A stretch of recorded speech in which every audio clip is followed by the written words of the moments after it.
What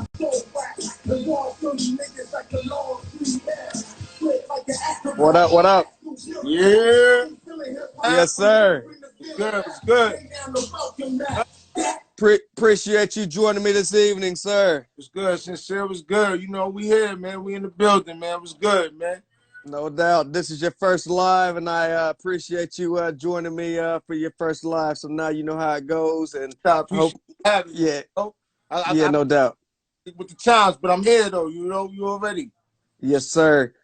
This is History Lesson for everybody logging on right now, episode 101. I am with the legendary King Just. Yes. Thank you so much again for joining us. It was good. We only got about 57 minutes to chop it up, so I want to jump right into it. You could take us back to where you were born and raised.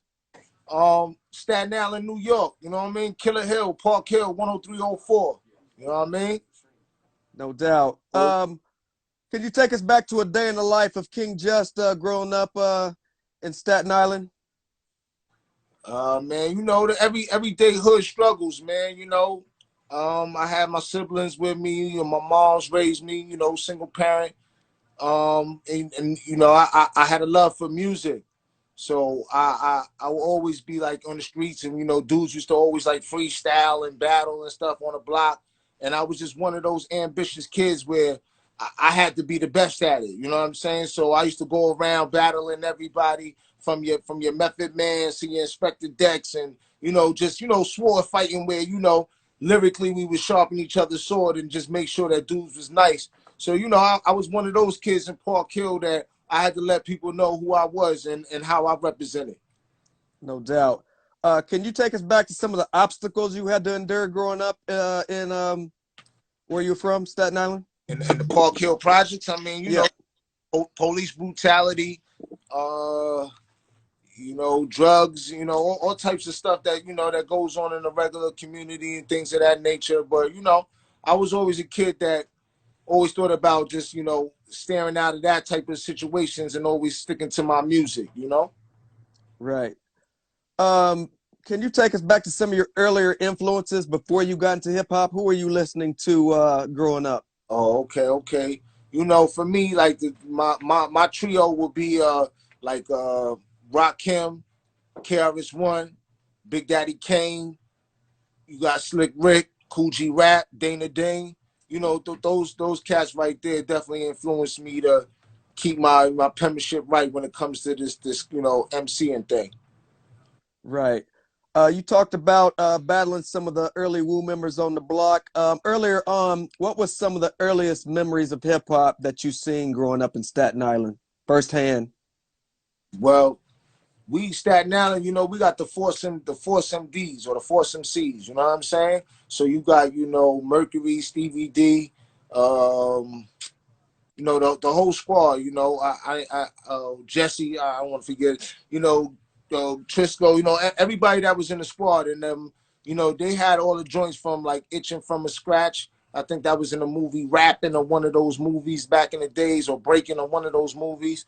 And that was definitely my influences. They had DJ Dr. Rock, you know, and dudes used to do the block parties and things of that nature. And seeing that and Mercury being one of my influences helping me get in the game, you know, he definitely showed me like craftsmanship when it comes to like performing and things of that nature.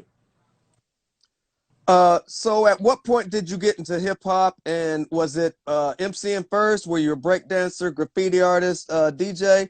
What was your first foray into hip hop? Now, I was always an MC from birth, but I would say maybe about 10, 11, you know, the whole Sugar Hill gang. You know, I was listening to those times when, you know, my sister would come. I have an older sister that used to come home, bring records home, and I used to sneak and listen to whoever it was at that time, you know. And yeah, that was early influences as far as me wanting to hear music and listening to hip hop and things of that nature. Can you remember some of your early creative process when you were writing? Did you have to have a beat? Did you always constantly scribble in the notepad? What was your early process of writing rhymes? I guess at first I didn't need a beat at all. You know, at that time back then, You know, you either had a beatboxer or somebody would bang on the table at the lunchroom or something like that. So a lot of times I didn't need a beat. Nowadays I might need a beat, you know what I'm saying, to get the, you know, the juices flowing and things, you know, creative things of that, you know? Right. Word. Can you take us back to some of the earlier dues you paid trying to get known around Staten Island and New York as a whole? Wait, say that again, repeat that. Some of the earlier dues that you had to pay, some of the earlier shows. Did you have to do to get your name out there earlier on before the deal? I mean, shit, I used to battle dudes, like, you know what I mean? Like I had a name already in my hood, or you know, in my town, if you could say, as far as Staten Island is concerned. Even like when you go like the down the block where Stapleton would be, and you got Shaheem and Pop the Brown Hornet and things of that nature. I used to go to other people's towns and other people's hoods and battle them, because again, I was like, yo, I'm the best. And if there was somebody that thought they were better, they would definitely have to battle me or see me, and you know, we would always exchange lyrics, and you know, I smash niggas' mics, man. You know that. You heard? Right. Or that. Earlier today, somebody left in the comments. Is it true that in fact Sticky Fingers is your brother? Nah, Sticky Fingers ain't my brother. Yo, dudes is funny as hell. All right, Yeah. that's comical. Nah, Okay. in the days they used to say I look like Sticky, or me and him we favor. You know, who knows? You know what I'm saying? Like, I had the same pops or some shit like that. I don't know my pops like that, so you know, Okay. who knows if my, well, I know my pops, but I'm saying, like, I don't know if the nigga was laying down pipe everywhere. Who knows? You know what I'm saying? But now it's no relation to Sticky Fingers. I do like his work, or I did like Onyx when they was out at the time, and you know, I'm a fan of this.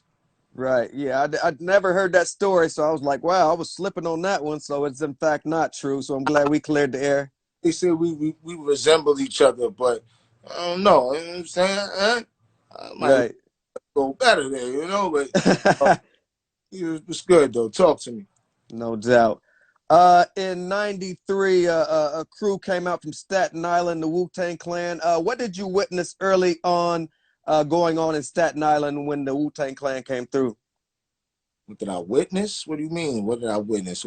As far as the scenario in Staten Island, no crew bigger than the Wu, I guess, that came out at the time. So what was the vibe like coming with the Wu-Tang Clan coming out of Staten Island?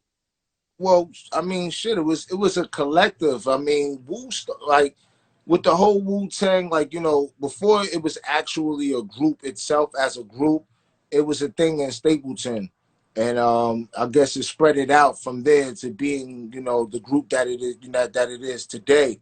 But I guess it was like a type of slang or type of, you know, wordplay that dudes would use, as far as, like, again, with as far as a similarity for the karate flicks and lyrical, you know, jousting or going back and forth. So that's how they would use it. As far as witnessing everything, again, I used to rhyme in the staircases with your Method Mans, your Inspector Decks, your U guards, so on and so on. So, you know, I've always been around. They know who I am, you know. They know about my mic and my microphone game, you know what I mean?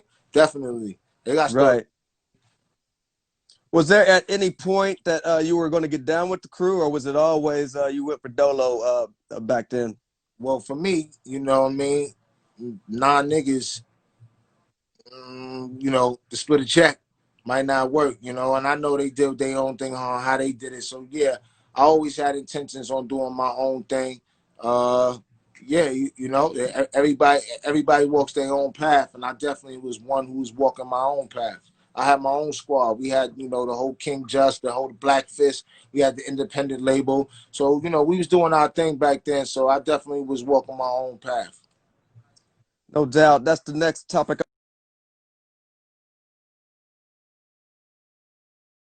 Entrepreneurial spirit about yourself forming that label.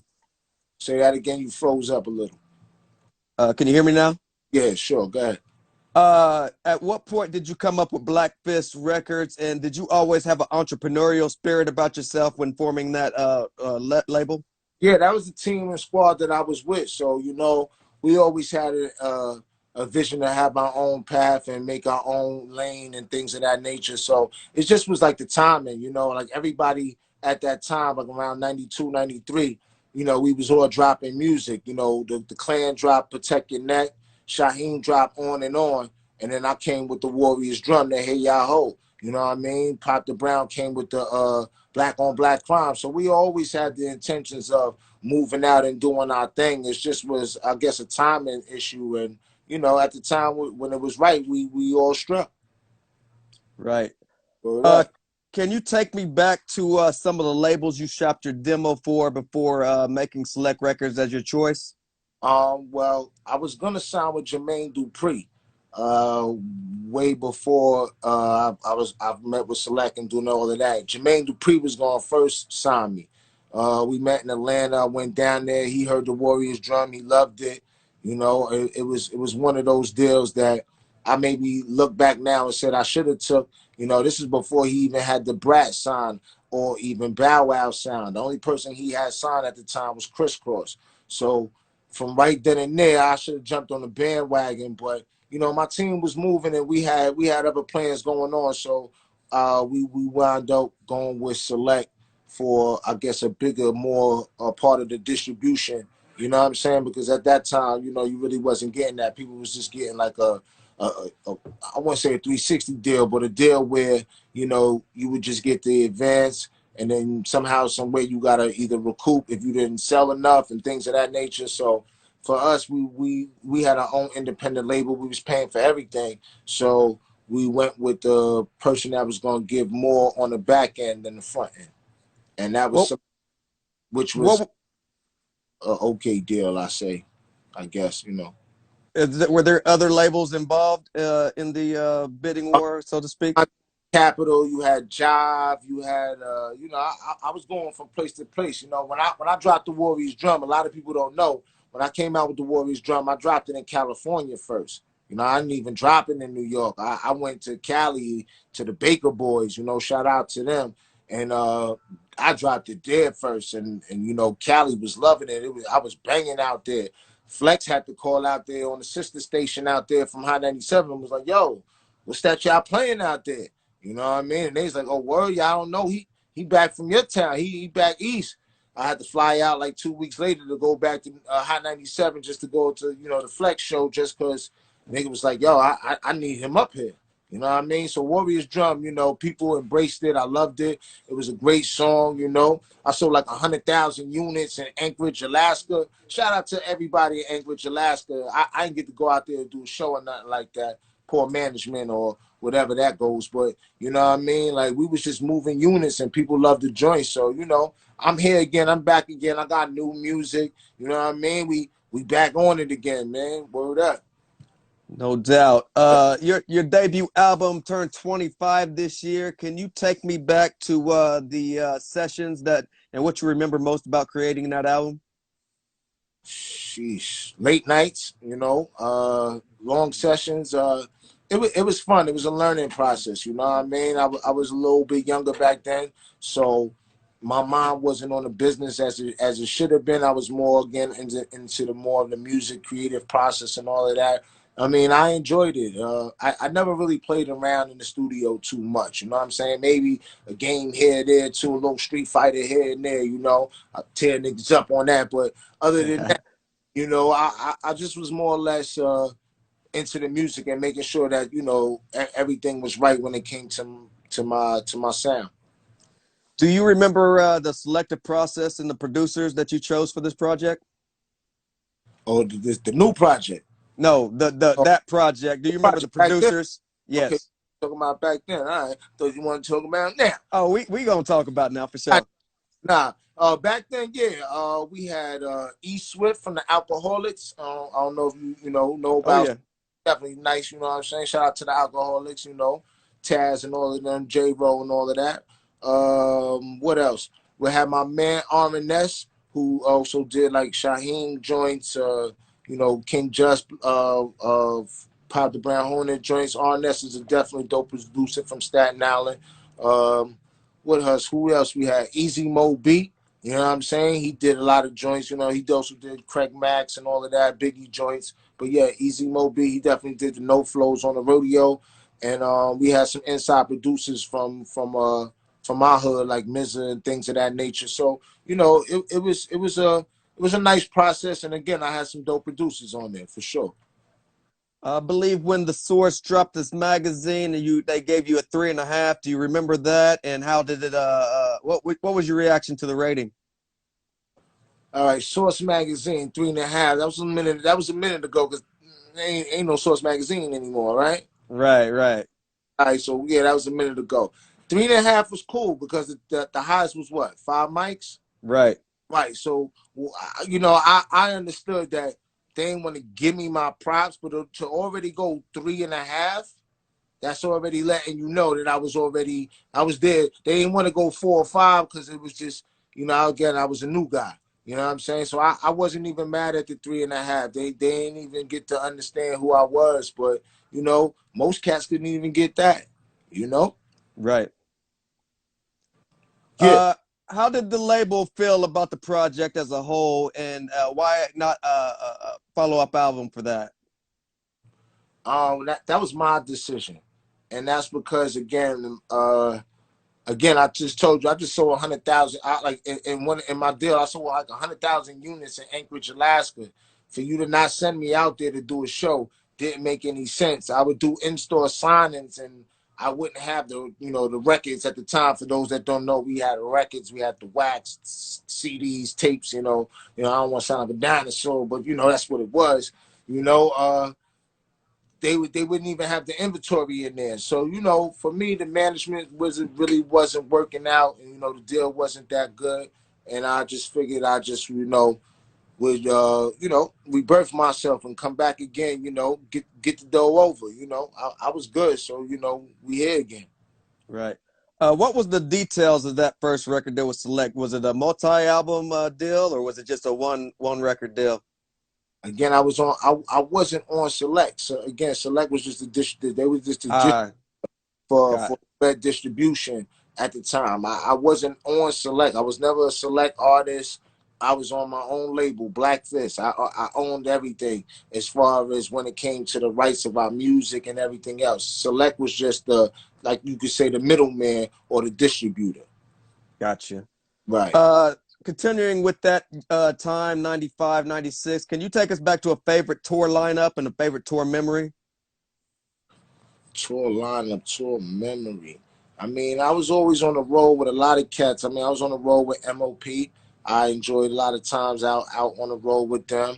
You had the Coco Brothers, the Smith and Wesson. Just in case those don't know who that is, the Boot Camp Clique. Who else? I mean, I rock with a lot of cats. Ed Lover, and Dr. Dre when they dropped their "Who's the Man" joint. I rocked out with them on the show. So I was around some people, Faith, Biggie, C's, and I was at the car shows and all of that stuff. The Jacob Javits Center. We was there. We was at all the events. The How Can I Be Down? The Jack the Rappers. I was there. Y'all remember who I was, I was that dude testing people's microphone and making sure that they shit was intact. Word up. Right. When it was all said and done and the album did its thing, where did you find yourself after that album? You say, where did I find myself after that album? Yeah, as far as regrouping, did you were you over the industry at the time? Where were you at Yeah, going? I definitely I had a funny taste for the industry because you would have these hopes and dreams that you could take care of this and do that, but as a rapper you'd be like the last person to get paid, which I didn't understand. That, like I said, in the beginning I just was more into the music and the art of it because that's what we love to do.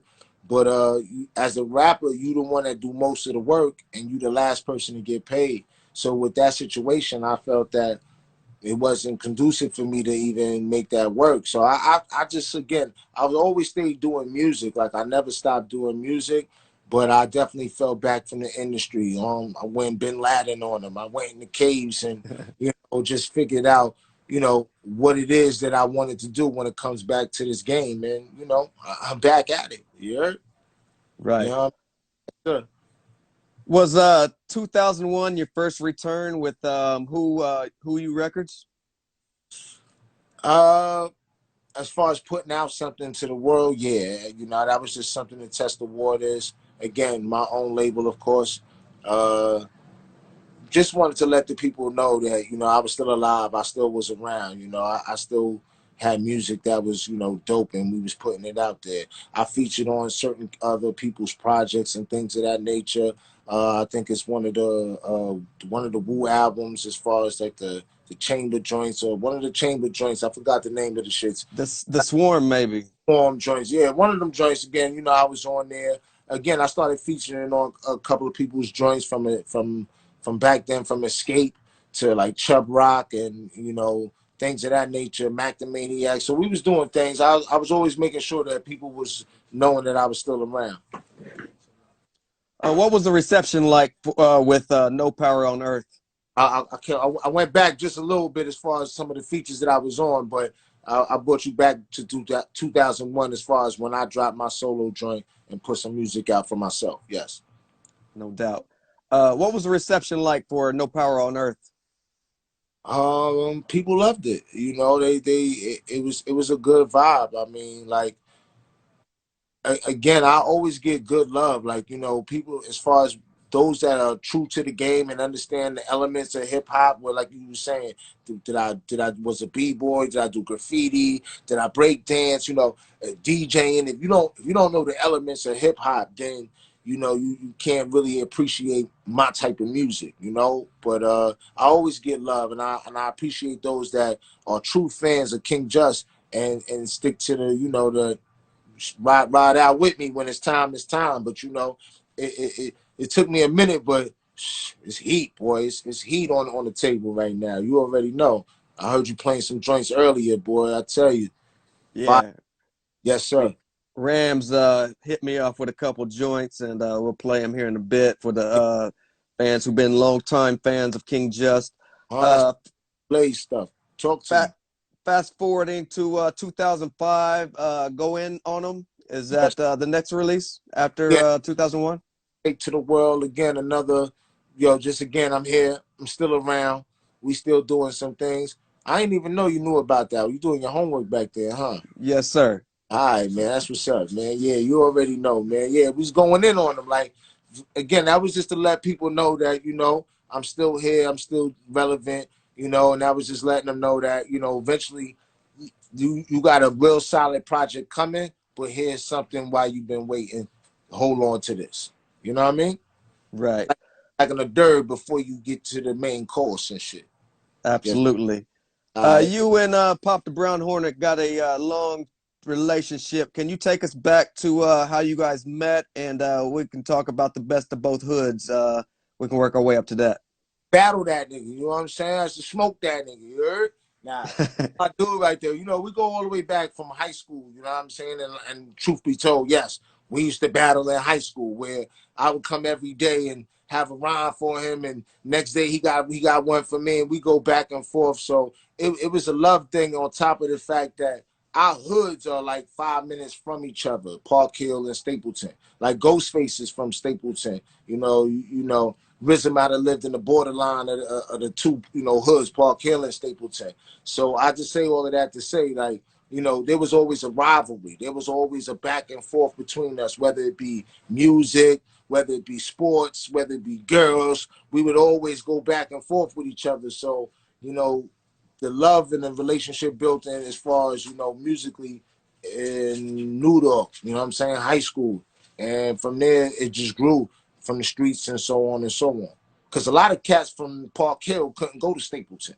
You know what I'm saying? Mm. Like beef and shit like that. And I was one of them cats. I was able to go to Stapleton. My man, God bless Flex, he's from Stapleton. So I used to be able to go down there, and I used to battle them niggas down there, and, you know, still come out of there surviving live. And so, you know, it was, I mean, Killer Hill Warrior. You already know, man. How did you guys link up in 2016 for the best of both hoods?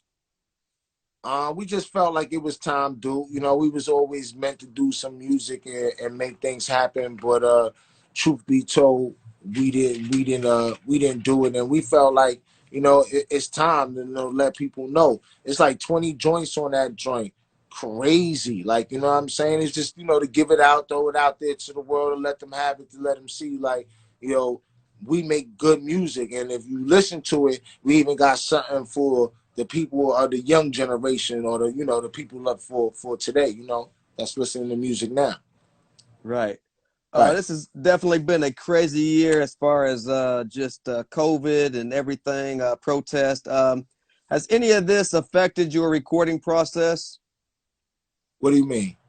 Like COVID shutting down studios or just not being inspired? Has it made you make better music, forced you to take a step back for a minute? Has this year had any effect on King Justice progress? I'm gonna give you a political answer because I don't want to mess up the internet.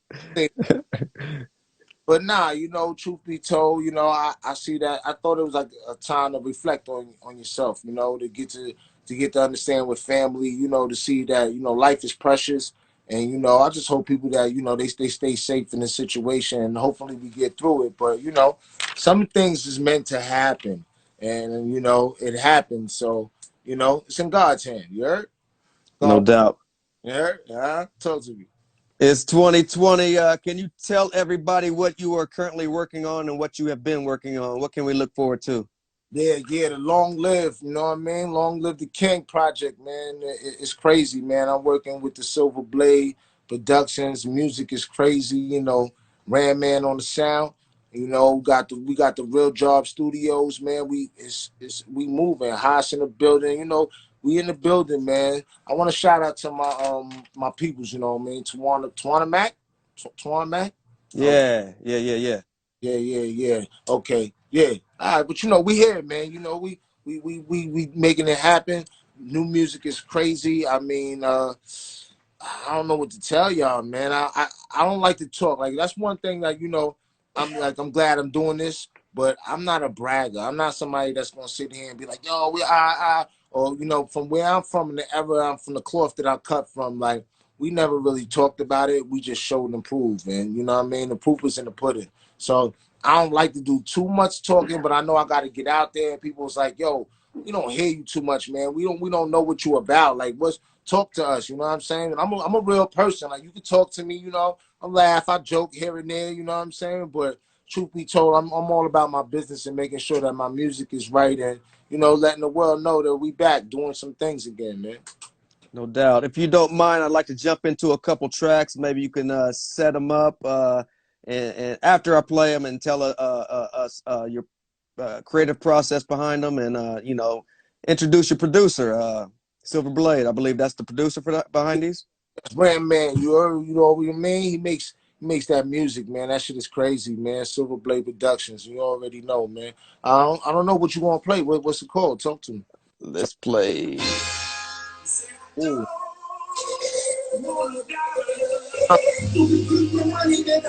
You know, letting them know what it is. I want it all Huh? back. Huh? Hip hop, that bitch is mine. Huh? Blah, blah. Hey. They wanna talk about yesterday. I come to my will make a better way. Real talk, you can be my resume. Huh? Plus Good another God, day, true man. shit's what others say. But a friend must have made something say, day. All day, every day, I came for the heavyweight. My waist make a levy break. I walk in the earth check. Statin his land, his mine. For the things that the Lord that take. I'ma need a milkshake to bring all the boys to the yard. Oh God, you talking to the head nigga in charge. Hard, can fit a whole key in the garage. And I ain't talking about hard. God. This is from the start. But Huh? really, we don't even know who you are. Hey. Far from the Lion King, even Millie trying to say, two-piece chicken wings. But this is what I bring you. What Talk to me. what you know? That's just me letting loose. That's like the frustration. That's like, you know, all them years that just I held back, and I just didn't let the world know that, man, listen, man, like, you don't want me to just scream on this mic and tear you apart, man, because that's what I do, man. So that's just me normally doing what I do. I got anger issues, I think. I don't know. But I just want to set dudes straight with that one right there. So it's called Blind Fury right there. I just release on the mic. It's no chorus, it's just straight lyrics, straight bars. No doubt. Got another track. Yeah. Okay. Okay. That's the introduction right there. You know, another one. I got anger issues. Can't help it. What? Talk to me. Huh? I'm full of place. I'm in a different space. If this a race, I want first place. Just in case we meet face to face, and you start trouble without the base. Hesitate, move the door. Cops killing us. Like this is for news won't report. Ladies still extort. And for the green, the war restored. And before night. Under lamp lights, taking the new heights. I can't be smashed down, white lightning, feel thunder. It was music like this, like what's the hunger? The options is that. Yeah, yeah. You see that? Yeah. Right there. I came to smash y'all mics. I said it, man. Like really, man. Like it's time for dudes to start rapping again, man. Shout out to Buster, man. That's my dude right there. Yeah. Out the joint right there. This shit is crazy, man. Shout out to a lot of dudes that I used to rock with, from my man Tretch and the whole squad. Like, yeah, man, I'm out here again, man. We moving again. You heard? We Right. about to show what hip hop's supposed to sound like. You know what I mean? So that was me right there. That was called Fall. You know what I mean? And it was just like showing them like, never will I fall, man. You know what I mean? We back at it. Let's go, man. How did you link up with Rams? That was Real Job Studios. My man Haas, Hassan, my man, he from the what's that, the BT joint, man. He was at the Battle BT joint. He was smashing all mics. The Chinese cat Jin slid in. He slid on the last day, right? Lucky dude, cause Haas, But anyway, that's my man Haas. He hooked us up, and from there it's just been a perfect match, man. I wouldn't go anywhere else right now, man. He's the greatest. How far are you from completing this project, and is it all produced by Rams? Yeah, all Silver Blade right now. I didn't want to like go out too much and try to like I wanted to keep it home base. So definitely all Silver Blade. Again, the process was pretty dope. It's almost there. We just a couple of mixes here and there, just critiquing a couple of things, and it's ready to go. But I just want to drop singles right now. Truth be told, just with the weather and how things is with the temperature of hip hop. I just want to drop some singles and let them know, like, no, really, I got some joints, man. And then from there, you're going to be hearing the project real soon. You heard? Right. Yes, sir. In these days and times, what's keeping King Just inspired to keep making music? Life itself, you know what I mean? Knowing who I am, knowing where I come from, you know what I mean? My heritage, my background, knowing that I'm the king, that I'm royalty, you know what I mean? Things of that, Right. it makes me feel good, makes my teeth white. We're there. You know who we are. The Royals is back. The Royal High, the King is back. So, we're here. We about to make it happen again, man. Staten his land. It's mine. I own it. Yeah. You were talking about checking the temperature of hip hop. How do you feel about the state of hip hop in 2020? I like it. You know what I mean? Like, I know a lot of cats be like, yo, young guys this, young guys that, but truth be told, we were them same young guys that were saying that about the other guys, whether it be the hip to the hop, or dudes had to, you had to have your own thing. What I maybe don't like about it, I would say, is that they're not allowing a lot of things through. That's just my personal opinion. Meaning, like, when I came up, you had your Jungle Brothers, your De La Souls, the whole, tribe over there. So, that was like, I don't want to say hippie hip hop, but they had their own like type of culture. Then you had your Mobb Deeps, and you had different genres of hip hop, and everybody was able to, you know, still eat and get along. And that's what I like, the diversity of hip hop. Nowadays, I feel like musically, not as far as who they are, but as far as musically, things are all geared to one sense of sound. And, you know, for me, dudes got to do that. It's not, like, change about that. Like, it's all right to do it, but when they saturate it, it kills us. But again, like, you know, shout out to Bus again, man. Like, he came for me. I felt like he brought hip hop a fresh breath of air, and even the young cats, like, you know, the 504s and you know them cats is in the CJs. You know what I'm saying? Like, you know, shout out to on the stat and we back again. But, you know, cats is doing it again, man, and I appreciate these dudes, and we making it happen. Word up. No doubt. What would you consider the best phase of your career up to this point? Right now, I'm doing a live. What's this? An Instagram? What is this? What is this? Yeah, Twitter? Instagram Live. Okay, it's live Instagram. Like, I'm doing an Instagram live. Like, I would have never, you know what I mean, to even picture that. And I'm from the era where there was no social media.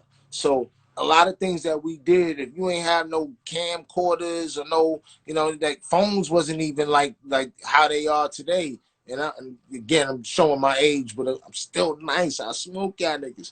But, you know, truth be told, like, they ain't have all of that. We didn't have social media. So a lot of things didn't get around to the world as fast as they can now. So for now that there's social media and you got all these outlets where, you know, you can use these things to, you know, put yourself out there and, you know, make things happen. Shit, I'm on it. Like, you know what I mean? Like, I'm not gonna be on here doing some crazy shit, trying to go viral like some people I know. But other than that, I'm just gonna be popping shit. You know, I'm good. I'm a good shit popper, and I can back it up. You know what I mean? So yeah, we here. You know what I mean? King Just, the new album. This shit is crazy. Long live the king.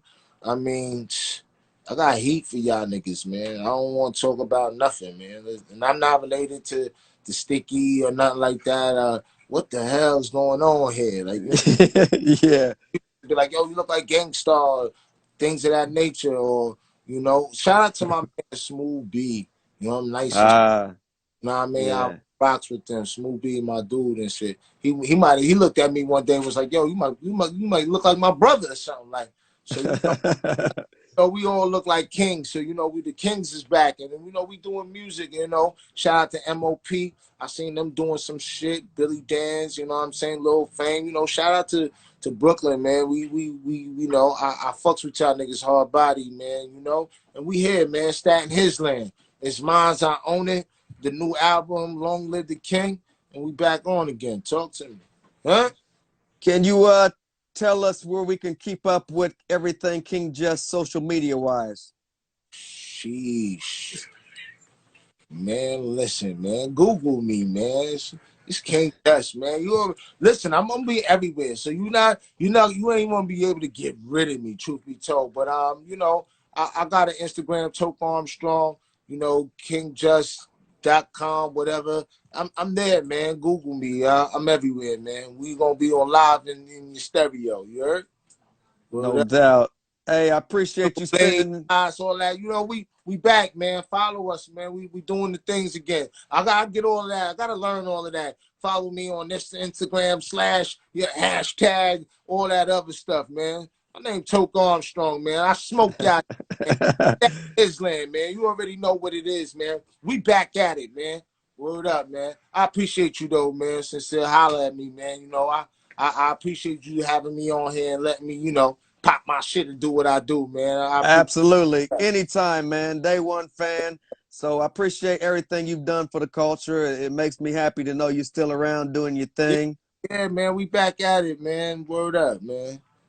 Anything you want to leave to your longtime fans? Any message during these times? Yeah. I done said it all in a verbal brawl. Why you want to fall like the Berlin Wall? Man, you got some balls. And you got your boys, bring them all. I ain't scared of y'all. Winter, spring, summer, fall. I defeat all of y'all. Huh? Staten His Land is mine. I own it. You already know what it is, man. Long live the king, man. Word up. Salute. Salute, man. Thank you so much, King Joyce, just for joining us this evening. Yes, Anything you need, I'm always here. New music, be sure. Let's do this all over again. I got you, man. As soon as the new joints come out, new videos is out. Yeah, if you want to check me out, you could go look at the old joints or the not the old joints, but the latest new joints or the best of both hoods. Got some videos out there. I got some things running, so you already know what it is, man. We back at it, King Just. I appreciate it. We on the move again. All right. This has been episode 101. That's the legendary King Just. I'm the journalist Sin-seer. Thank you so much, Just. Peace. Salute.